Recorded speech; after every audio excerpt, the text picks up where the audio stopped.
देखिए रिलेशनशिप आज जो हो रही है ये बहुत ही कम उम्र में हो रही है, और इसमें रिलेशनशिप के लिए जब जा रहे हैं तो एक फिजिकल ही हम लोग जा रहे हैं, यानी मटेरियलिस्टिक उसके अंदर हमारे क्या फायदा हो रहा है, यानी कुल मिला के समझेंगे तो भोगने के लिए हम जा रहे हैं। और हमारा जो भी विजुअलाइजेशन है या जो समझ है वो भी फिजिकली है, यानी बहुत ही हल्के तौर पर हम उसको ले रहे हैं। हम किसी के साथ भावनात्मक जुड़ नहीं रहे हैं, फिर हम मेंटल समझ नहीं रहे हैं कि विचारों से हम जुड़ रहे हैं क्या, तो सतही हम लोग फिजिकल अपीयरेंस के ऊपर ही लोगों से जुड़ रहे हैं, और जब उसी पे जुड़ रहे हैं टूट जा रहे हैं। देखिए आज जब आप किसी के साथ में प्यार में, समर्पण में या फिर भावनात्मक जुड़ाव या इस तरह की बातें बिल्कुल नहीं रहेगी, और वो सिर्फ एक जिसको बोलेंगे ना फिजिकल अपीयरेंस की तरफ रहेगा कि लड़की कैसे दिख रही है, लड़का किस तरह से दिख रहा है या पैसा कितना कमा रहा है, तो ये सारी मटेरियलिस्टिक अगर अट्रैक्शन अगर रहेगी तो फिर आप कभी भी रिश्ते से बाहर निकल सकते हैं और वो बहुत आसान हो जाता है।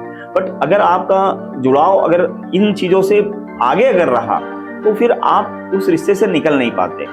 तो आज कैसे है कि जब आपका जो जुड़ाव का जो है या बॉन्डिंग जो है वो बॉन्डिंग सिर्फ फिजिकल बॉन्ड अगर है तो वो टूट जाता है। वो टूट जाता है तो फिर आप उसको बोलते हैं धोखा दे दिया। अरे बाबा आप जुड़े ही गलत तरीके से है ना।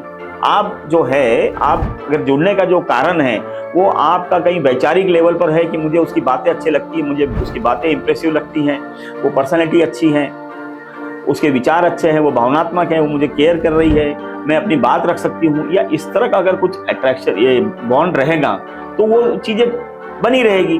पर बात ऐसी है कि वो सतही तौर पे रहेगा, सिर्फ फिजिकल अपीयरेंस या फिर कपड़े या फिर उसके लुक्स, तो वो तो टूटेगा ही टूटेगा। और फिर अब किसमें हिम्मत है कि धोखा मैंने दिया कि उसने दिया।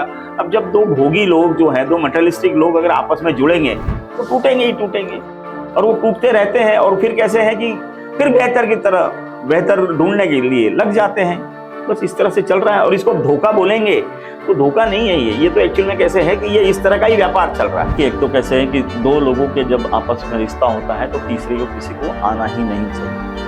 अगर तीसरा आ रहा है तो कहीं ना कहीं हमारी कमियां रह रही है, या हमारे जो विचार है वो इतने मजबूत नहीं है, तो हमें किसी का तीसरे का सहारा या कंधा लेने की जब जरूरत पड़ती है तभी जाके कोई तीसरा आता है। हो सकता है कि वो पहले से ही मौजूद हो, पर आप अगर किसी के साथ में जो बोलेंगे कि आप अफेयर में है या रिलेशनशिप में है, लव रिलेशनशिप में है, तो फिर तीसरा कोई हो ही नहीं सकता है। ना वो लड़की हो सकती है ना वो लड़का हो सकता है। पर होता है ऐसा है कि हम लोग जो है अपने विचारों पर उतने मजबूत नहीं होते हैं, तो हमारे विचारों को वैलिडेट करने के लिए या जो घटना घट रही है वो सही है या उसकी दिशा कैसी है, दशा कैसी है, उसका मायने क्या है, ये कई बार हम लोग अपने जो नज़दीक के जो लोग रहते हैं जिसको आप बेस्ट फ्रेंड बोलते हैं, तो उनसे हम डिस्कस करते हैं। फिर वो अपना दिमाग लगाती है या लगाता है, फिर हम उसकी बात को उस एंगल से समझने की कोशिश करते हैं, फिर हमारा घंटों डिस्कशन होता है। और फिर होता कैसे है कि प्यार के अंदर जब रहते हैं ना, तो प्यार के अंदर बातें करना या प्यार की ही चीज़ों को जिक्र करना बड़ा अच्छा लगता है। पर वो बात ऐसी कि जब जिक्र जब ज़्यादा करने लगते हैं,